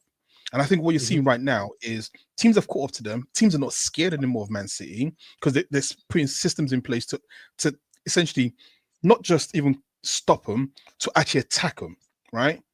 And you then take away the guy who won the Ballon d'Or, who people said is the best midfielder in the world, and you replace him with Gundogan. And I remember we had a show and Martin was here, and I asked him directly. I said, "Are you happy with Gundogan being your defensive midfielder for the season?"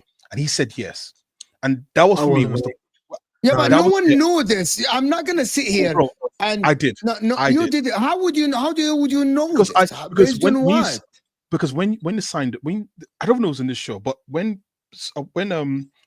he was signed, I said, you don't bring a player who's gone away from the Premier League for a season and bring him back, and at his age, expect him to essentially get back to the level that is. And if anything ever was to happen, you have to rely on him. It just doesn't make sense. Paul Scholes was retired for 6 months, and he came back, and he found it so difficult to get back up to the level that he was when he retired. It was a massive, massive oversight from the Man City board to essentially sign Savio, which happened in January, not this summer. They signed him in January. He just came this summer. So the only player they signed was Gundogan going into the new season. That is complacency. That's arrogance. And now I'm never gonna give them that. I'm never gonna give Man City that excuse. Can I ask a question more? I want to hear. Go ahead. Not the problem today. I want to ask a question to the City fans. Do you think that if Rodri was playing in these last 6 games, you lose these games or you draw these games? If Rodri was fit, and I'm talking Rodri, we know the Rodri we're talking about. Because let me tell you this, right? If you gave me an injured Rodri, I'd still play him. I would put Rice on the bench and play injured Rodri today. I don't care if you're injured. I'd rather have that guy on the pitch. That's how good I think Rodri is. So, do you think that Rodri playing in this last 6 games, the 5 games you lost back to back and the 1 draw, do you think it would have been different? Well, Dayo, I'll be honest with you, right? What I've seen in the last few games, I think I said before, it's not an issue. I think it's a mentality issue as well. I think if he was playing, we've been bailed out. Some of them games, like Brighton and Bournemouth, it'd been a bailed out win, like 3-2 or 2-1 win, and we've got them 3 points. But Tottenham was a kind of like a real disaster. It was the rock bottom. Well, Anfield is rock bottom. If we get battered there 7 or 8-0, but Tottenham was the game where it really stuck out as it's not just Rodri. That's the issue. Okay, so I know it's not just Rodri. I'm trying to get somewhere with this question. Okay, so out of the 6 games that you've played now, 5 you've lost, 1 you've drawn. If Rodri played in those 6, how many do you think you'd have won? How many do you think you'd have lost? 3 wins, 2 losses, I reckon. Okay, 3 wins, 2 losses. That tells you how important Rodri is, and that tells you that when you have a player that can build the team out and you win, the winning mentality gingers everybody on in the next game. Yeah, I agree with some of the things you've said. From the summer, not buying right and all that. I don't want to make those excuses because I think we didn't buy right as well. So I won't give the same energy to any team. But I do think that we can all admit that there are certain players in teams that are very, very important. And when the team is down, and even when the manager is clueless, such players are the ones who carry the team on their backs until everybody kind of wakes up again after 3, 4, 5 games. Martin Odegaard for Arsenal is that player who actually makes the difference for us. Because when he's not playing, we look F4. We just like I was telling Mo, I said the games that Arsenal won beginning of the season without Martin Odegaard, and we got results where we played badly. We were just lucky. We were lucky that we won those games and we stayed in it. So I think that Rodri is a major, major, major factor, and one of the reasons why City is looking the way City looks today. Rodri plays today's game, and you don't lose. You don't lose that. You don't give up that 3-goal lead. No, we don't. However, I wanted to talk about the game itself, and I wanted to ask, you won a penalty that was just luck that you won the penalty. To be honest, the Yeah. second goal was it's like it's not that he was going. No, it is a penalty. But what I mean is that it was not. He was not going to score, and he was taken out. So like you won the penalty out of nowhere. You get my point. Second goal was a deflection, and the third goal he scored. What was the third? That was a great goal. That third one. Nunez crossed Haaland. That is when they were pressing, and you broke the press, and you played Nunez behind, and he crossed it to Haaland. That was fantastic. And you missed some chances. And then the problem with that, you guys know that after this, you had no shots on target, one shot only that was way far until they scored. You conceded some of the chances. Your players were complacent, and it looked like the players were walking on the pitch thinking that we already won. Nobody wanted to press with heart, and that is a coaching problem again. And also the plan was, let's keep pushing and play a high line, as Luke said. And I'm like, why? You know you're vulnerable at the back. You know your players make mistakes at the back. Why are you doing that? What is the reason for you, Pep Guardiola, to tell your players to keep pushing higher, pressing with 7 players, passing the ball at the back when they are pressing instead of clearing it with Ederson, that lead to mistakes? Why, Pep Guardiola? Why are you doing that? And the mistake happened once, and then, okay, 3-1, he plays a high line. They ball under the top, they miss the chance. The cross was missed. And they do it again, and he's just nothing changes. He's doing the same shit. And it happens week in, week out. He is being, I believe, it's exactly what he said in the press conference. He's like, we have to be persistent about the way we play. We're going to keep doing the same thing. We're going to try the same formation. Didn't he say that in the press conference before? He literally said, he said, when they asked him, are you going to try something else? Are you going to? He's like, no, we need to trust these guys. We need to trust the same formation.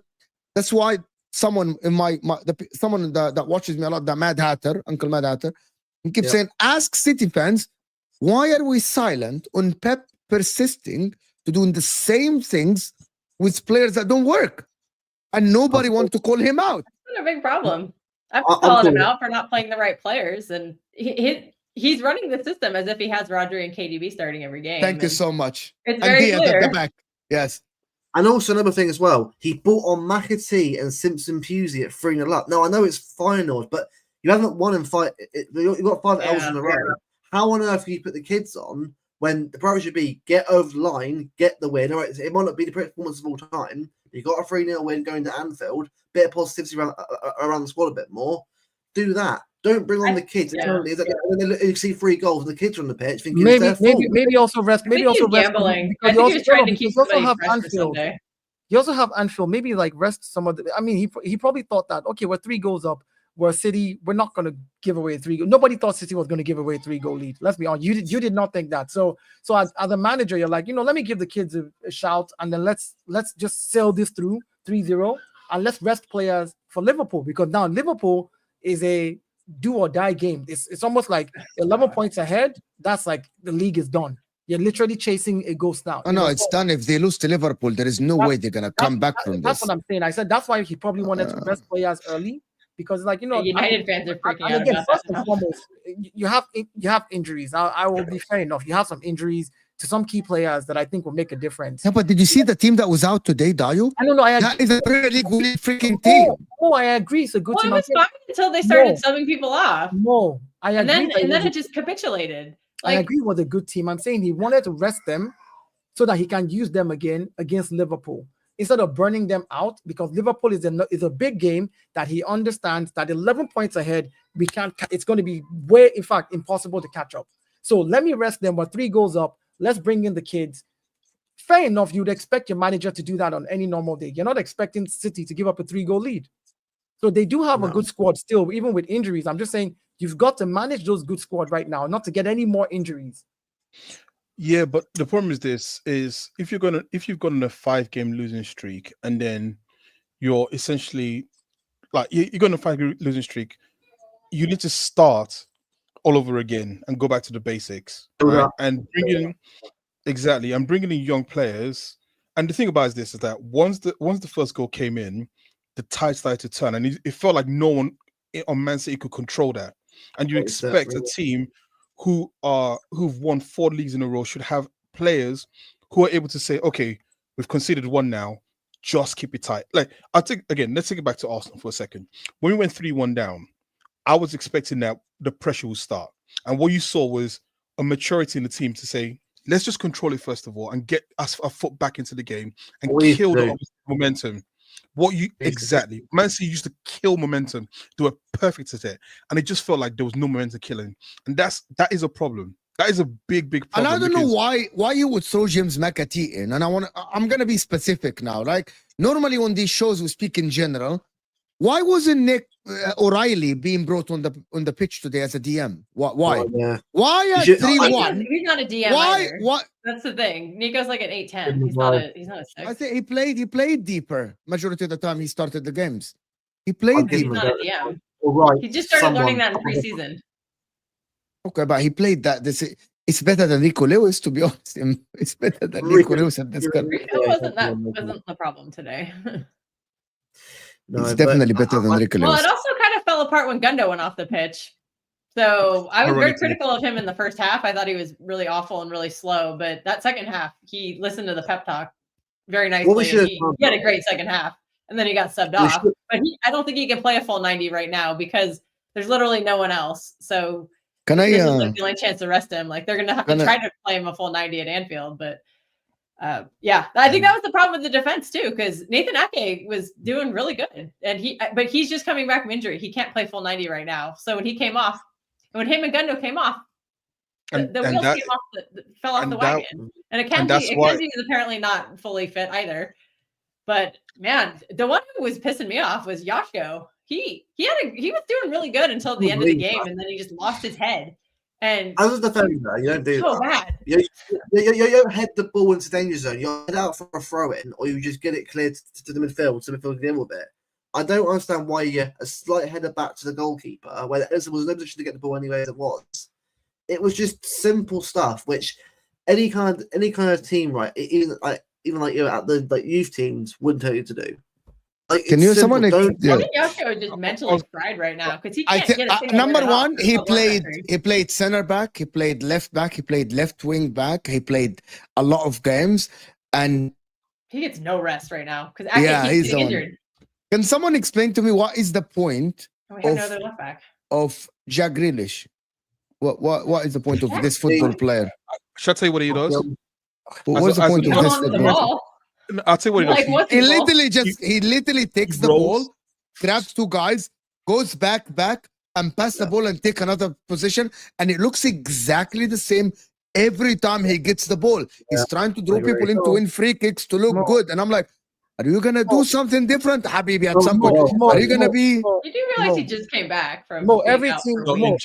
Everyone. Okay, Odegaard just came back. Why does Odegaard look good then? They're different players. But that's the point. Jack Grealish is 29 years old. He's an experienced footballer. Can I just ask the question? Can we just answer the question? Jack, every team needs a mascot. So we understand that City has a lot of money. And City decided that, well, here's what we're going to do. We're going to spend 100 million on a good-looking specimen of human being that has cows, that looks very good. He'll be our mascot. Every now and then, we're so good, we'll play him on the pitch. He will go forward, he'll come back, he'll win a foul, he'll pass back. And he's doing what we got Win the Dog and they got Jack Grealish. And they got Jack Grealish, yeah. So when we bought Win the Dog. And Jack Grealish won a treble. What has Win the Dog won? A community shield? No, he got a very nice treat. He got a very nice treat. It's a very weak argument that he won a treble. Everyone, I'm gonna tell you something. Everyone on that City team was more important than Jack Grealish for that treble. Everyone. By the way, I was more important than Jack Grealish. By the way, for a winger, 14 goals in 3 years for £100 million winger. Not good enough. I'm sorry. He hasn't scored since December. Yeah. It's December. It is December. Sorry. It's December. It's December 2024. He's a winger. He hasn't had a goal. He ain't good enough. We need better on left wing. We do. He doesn't even get assists. The thing about it is like, I will understand it if the guy is getting at 15, 20 assists a season, and maybe he's getting like 5-10 goals. He isn't even getting assists at all. More for England than that's for us. I don't know who pushed for that transfer. I really don't. Like it's like And he tried to, you know cheeky. what? Pep Guardiola tried to make it work in the triple season, and it worked. It worked because the rest of the team were magnificent and amazing. And it was okay to have someone receive the ball, drive forward, go back, pass the ball, or win a corner or a free kick. It was okay because the rest of the team, they were phenomenal. De Bruyne was amazing. Rodri was great. Haaland was freaking scoring every touch. It was phenomenal. So it worked. But when and this is what we always say about football players. Football players get exposed when the rest of the team, not all of them are playing good. For example, Kevin De Bruyne. Sometimes Man City are not playing good and Kevin De Bruyne bails the whole team out. He just bails them out by himself. That's Bukayo Saka for Arsenal. Bukayo Saka does this for Arsenal. Cole Palmer does it for Liverpool. Yes. The problem is Jack Grealish. Some of the players that are that much money, I need to judge them when the team is not good. Not when the team is being the best team in the history of the sport. That is when I'm judging that player. Well, if you're going to judge Jack, I would like to hear some Bernardo Silva criticism as well. But you can't judge. They're on the same wages, and Bernardo. By the way, I have the same judgment. By the way, for Foden, you cannot be the good player for City only when the team is playing good. But you can't use player. You can't use players average. You can't use player standard to be judging a mascot. Call him out. Again, you can't use player standard to be judging a mascot. It doesn't work. Yeah, the problem with me is that it's very. Let Luke say. Go ahead, Luke. Go ahead, Luke. Go ahead, Luke. Luke, okay, go ahead. I'm just saying this now, right? And I've been saying this for a little bit, but I've been waiting to see how he would respond after the Player of the Year season. He's not world class. I'm sorry, a player who's world class is meant to be performing season out. Don't be wrong, right? He's had 2 unbelievable seasons, and he's a fantastic, talented player. But you're at the point, he's 24 years old now. He's not a kid anymore. He's got to start stepping up and doing it week in, week out. Kevin De Bruyne and David Silva, right, but for over 10 years at this club, have stepped up when needed. Even when they're playing shit, they find a way. Phil Foden's 24. I get it as time, but he's really got to start stepping up in games like this. Like today, he should have scored today. Yeah. Done a lot more than that. Jack Grealish is an issue in itself, but the fact that KDB came on and he did way better than him in about 10 minutes because he's slow and 33. He can still find a ball out of nothing because he's that kind of player. I'm sorry, I love Phil, but I can't sit here and pretend that everything's okay. He ain't good enough. It really isn't. Sorry. Yeah, because Phil was doing all those things you were talking about last year, but he hasn't done. He's been very average this season. I have been calling him out. And that is the problem. Like wanting more from him, and he's just at 24 years old, you already won the individual trophy, which is Player of the Year. You are playing under the best manager in the world at the current moment, and the rest of your teammates are not stepping up. Everyone should be looking around and like, Phil, bail us out. Bail me out now. If you're not gonna bail me out today, when everyone is doing well, it's like. But you know what? The thing about this is at least try to look like you're trying to bail us out. So I used to have this criticism of Odegaard. I used to say Odegaard does not perform better than the level of the team did. That's why I felt the first 2 seasons. I felt like if the team was playing really well, he played well, and if the team was playing badly, yeah, I remember that. That was Odegaard. Yes. That was my criticism. And what you've seen is as he's grown. He's actually now that when the team is not playing well, he can actually stand out as a player. Takes it upon himself. So I'm like, I'm making things happen. I'm going to make things happen. The problem with Phil Foden right now, and I've said this, I used to call him the Brazilian player from Stockport, right? That's how much I love this guy as a player, or the concept of what a player should be. The biggest problem with him right now is that he just doesn't look like he's taking games by the scruff of the neck. And this was the criticism I had with him when he played for England at the Euros.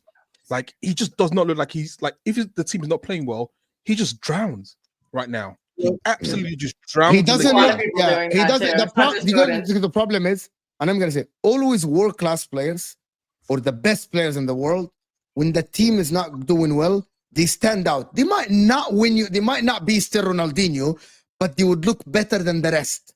They would make a little bit something happen.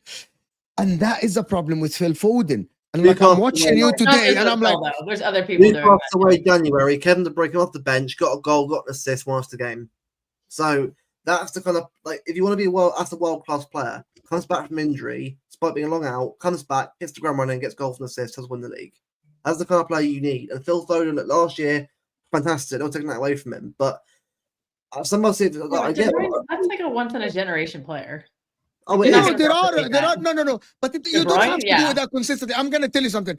In the beginning of the season, when Arsenal didn't look great, the only player on the pitch that looked different than the rest was Bukayo Saka. It was. The only guy. The only guy. Everyone else looked below average, and he would like, okay, I'm gonna get an assist or a goal. I'm gonna make something happen out of nothing. Even if the game they lost, he created a clear-cut chance to Declan Rice, who fluffed his line. Mohamed Salah does this. Kevin De Bruyne does this.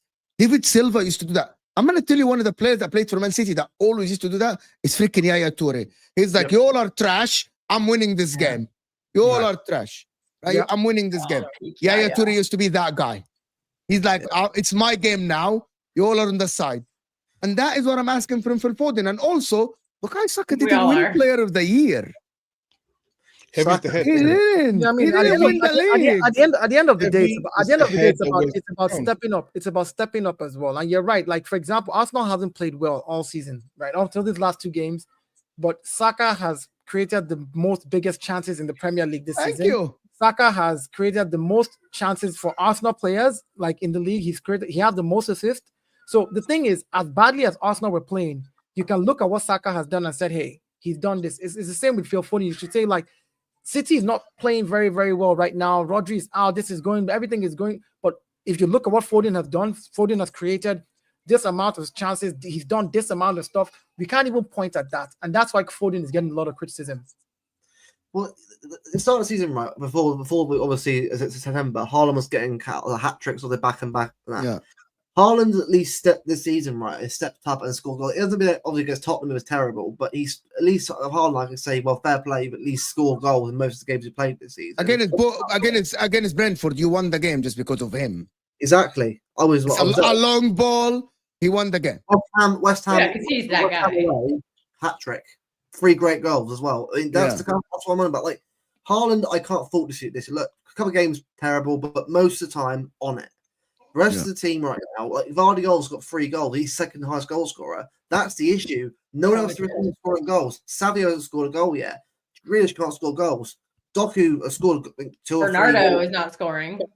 We need goals from everyone else. You can't just rely on Haaland. Because Haaland's injured, we're screwed. There's no other striker. So the rest of the team has to start stepping up. Because if you don't, and that's what I said. This team just looks like maybe 3 or 4 like actual starters, and then the rest just look like squad players. Which is very strange.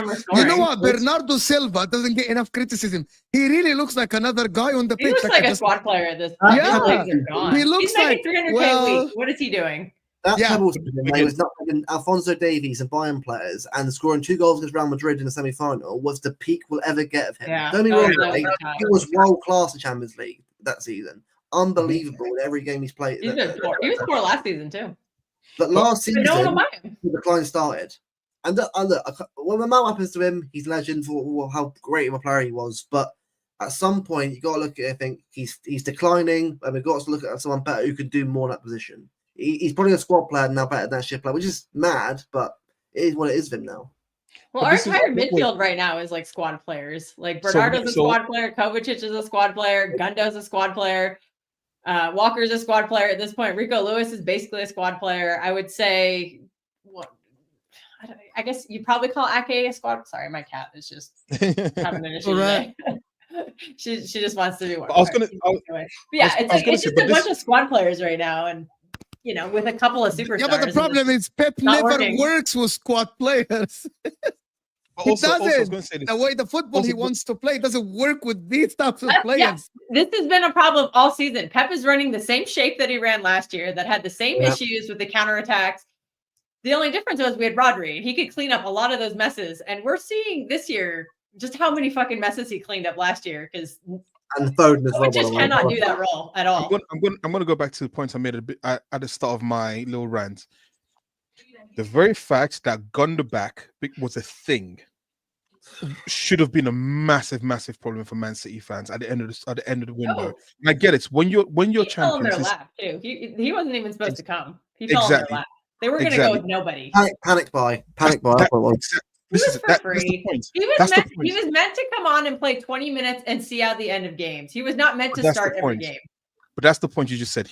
You would have gone the whole summer without signing a single player.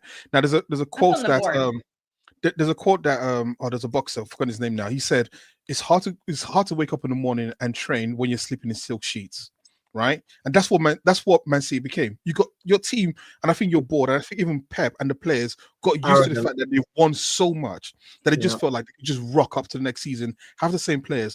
Like I said, Man City is the target. Everyone in world football is trying to catch up with Man City and Real Madrid, and I think that it's still.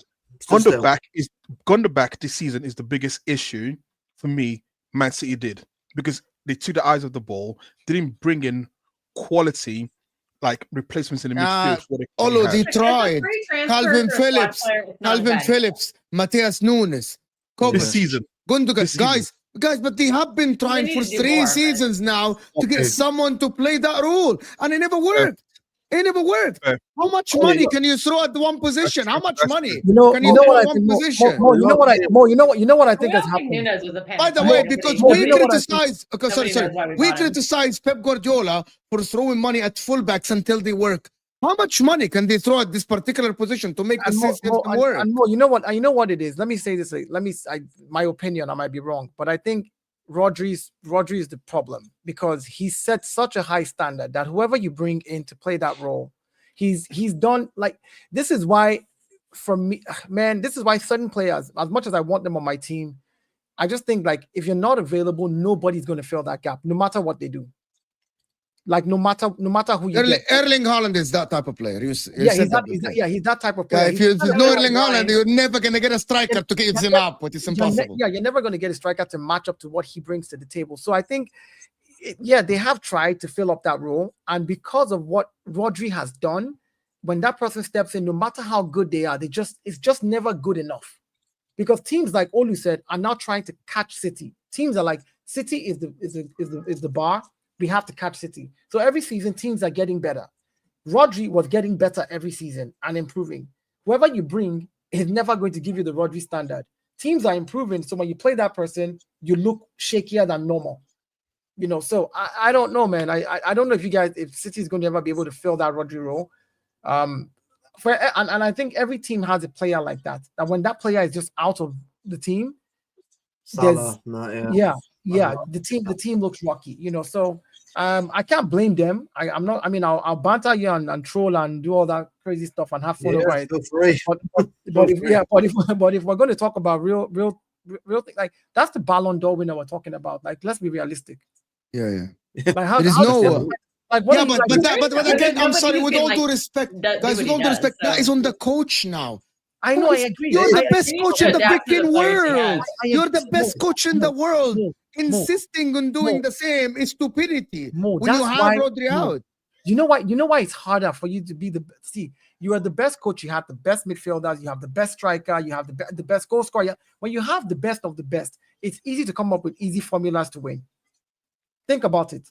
If you have the fastest car in the Formula 1 race, you don't need Hamilton. You just need the second best driver to be able to catch up to him and put the boosters on and pass him, right? Because you have the fastest vehicles, right? So the thing is, when you have the best of the best, I'll still call you the best manager. But if you have the best tools available to you, you should be leading the pack. Now, when you have problems and you don't have the best tools available, it is harder for such a person to think outside the box because they've been so used to having the best. Take out this guy from his comfort zone and put him in a different zone where he doesn't have all these players, and I doubt he can perform. Listen, all Man City need to do is just all Man City need to do to solve this problem is just stay humble. We'll see how it goes. By the way, I swear, if Arsenal finish above Man City this season, no matter what the context are, no matter what the things are, I think it's one of the worst takes, one of the worst things that Erling Haaland has done. What was my prediction at the beginning of the season? You said that. No, I think he said Arsenal first. Mm-hmm. You didn't say Liverpool second, did you? I said Liverpool second. I said Arsenal, Liverpool, City third. And everybody laughed at me. Go check all of Mo's initial streams that we started on. Go check all the rival rumbles. I said this season, and I'm still standing by it. Arsenal, Liverpool, City. Everybody said, how dare you say City? And the day Erling Haaland said, stay humble, I contacted my ancestors. Don't. God. Yes, I did. I did. Yeah, Torres, witch doctor. If we had put players in, Hence, Go on, Luke. Go on, Luke. hence the reason. Hence the Wait, reason. You if we asked had us to stay we got humble. players in like a bit You more, asked us to stay Wait, humble. Dayo, I Wait, wanna hear what Dayo, Luke said. Luke, go ahead. it's right, it's fine. Now the thing is to me, right? If we had got like not Gundogan, but we got let's say we got a Guimarães Shib who we're linked with and some we've got players like that of that quality coming in. I think we'd be a lot more. I'm not saying we'd be like top of the league or anything like that, but we'd be a lot more prepared, a lot more fresh of a team. Obviously, with new players in the squad.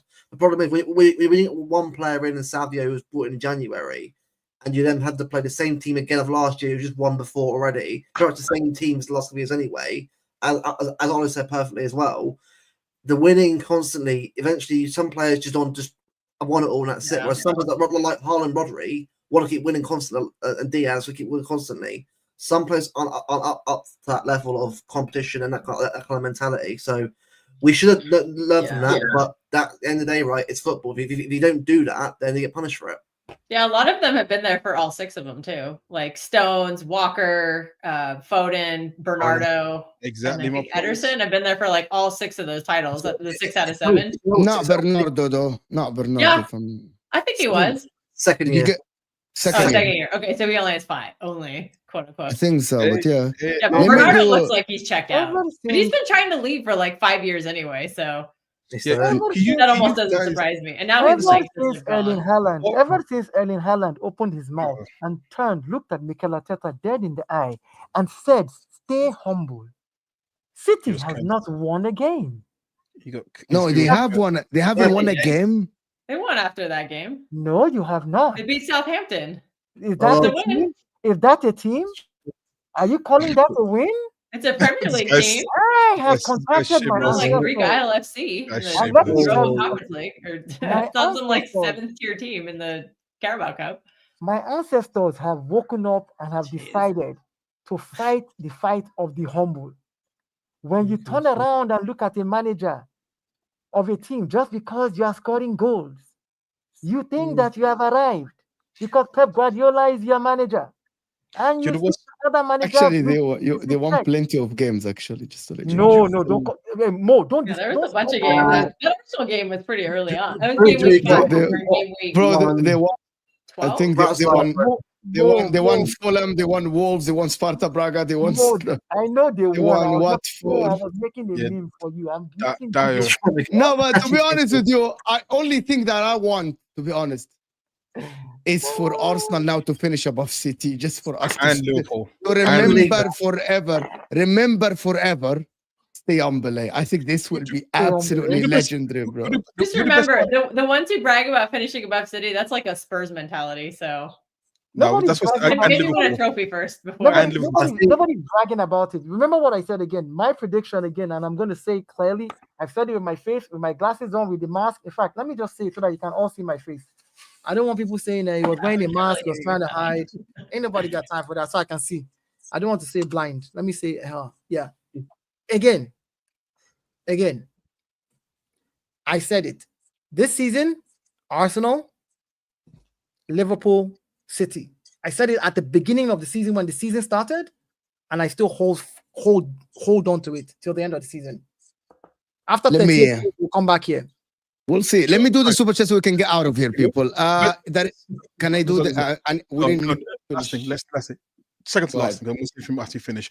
The best part of the stay humble quote was that Man City didn't even win the game. Like if they won the game, it'd have been more impactful.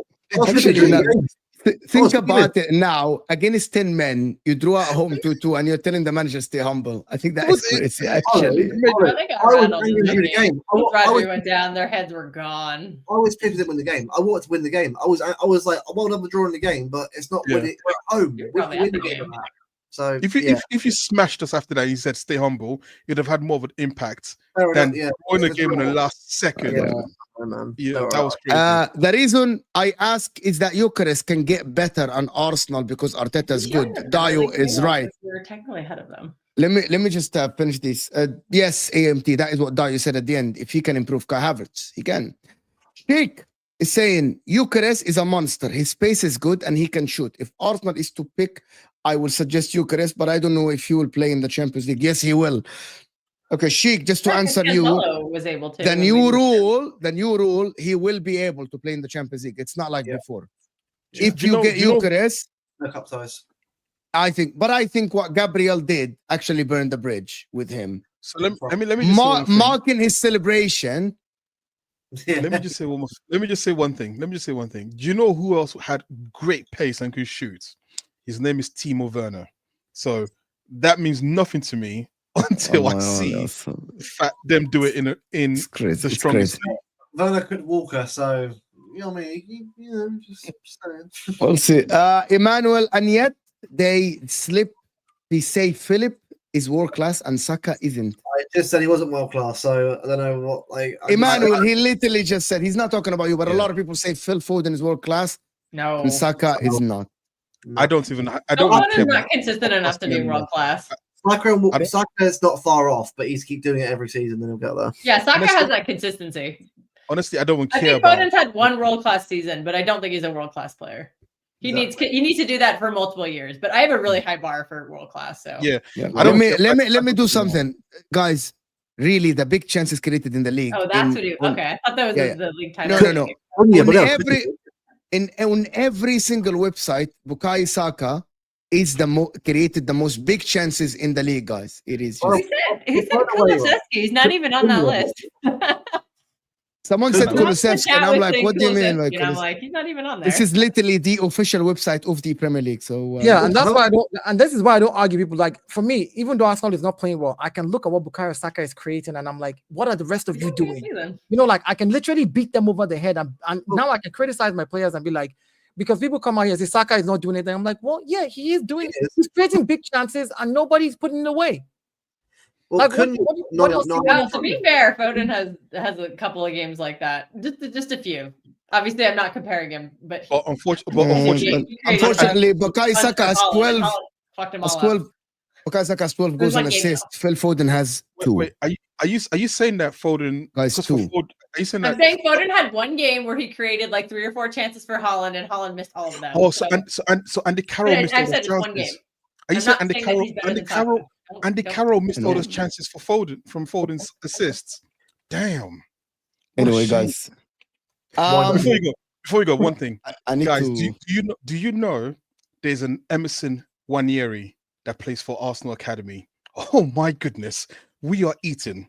We've got Ethan, and now we've got Emerson coming through as well. I didn't know that until today. We've got Brazilian. I think another talent. I think from Brazil who's like the Brazilian Haaland apparently. In our academy apparently. So yeah. Yeah, listen, people. I want to thank everyone that joined us. Thank you, Luke, for his time. Luke's channel, guys, is in the description. Man City channel. It's in the description as well. So just go and support Luke. Thank you, Kelk, for joining. Olo was here with us. Souls is here, and also the Forever Fresh Dayo, of course, is here with the new ideas and all the banter in the world. So big up everybody that joined us. Guys, let's get to 400 likes.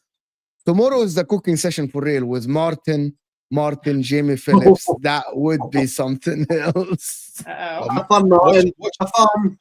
So Martin, let's play bingo. Yeah, this wasn't that bad today. Let's play bingo. Either he's gonna say Main Road Happy Clappers or what's the other one? I don't want to be negative or no, he's gonna crash it on the team. I get it. He's gonna crash it on the team. But let's just see how many times he says Main Road Happy Clappers. I think that's the one we should go for bingo. I'm going for over 5 times. That's my. But we'll see you guys tomorrow. And also before, go ahead. No. Keep going. I want to pull something up real quick. Before we go on, guys, and tomorrow is Ahwa at 11 p.m. UK time. It's gonna be another barbecue, probably. Ahwa has been my favorite show lately, with Hamza being there. So I think it's fantastic. It is amazing, and it's gonna be really funny. So yeah, guys, this is a good show. I enjoyed.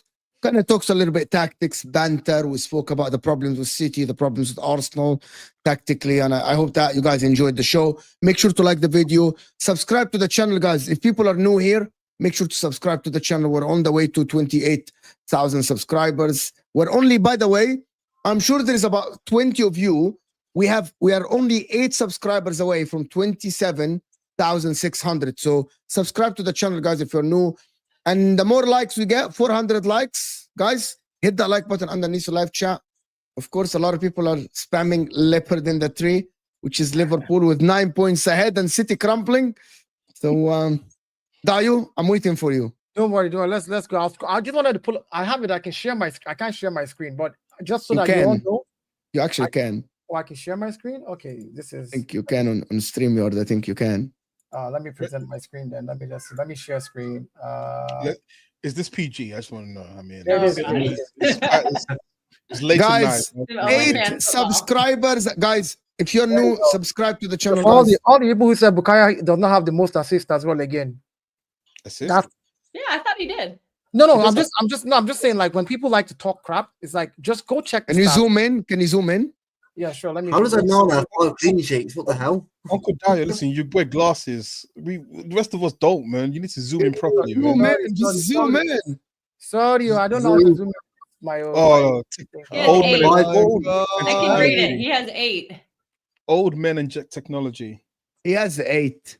Yeah, he has 8 assists. I mean, it's still an assist, but I'm just no. But I'm saying, like, regardless of what anybody wants to say, the bottom line is, how do I stop this nonsense?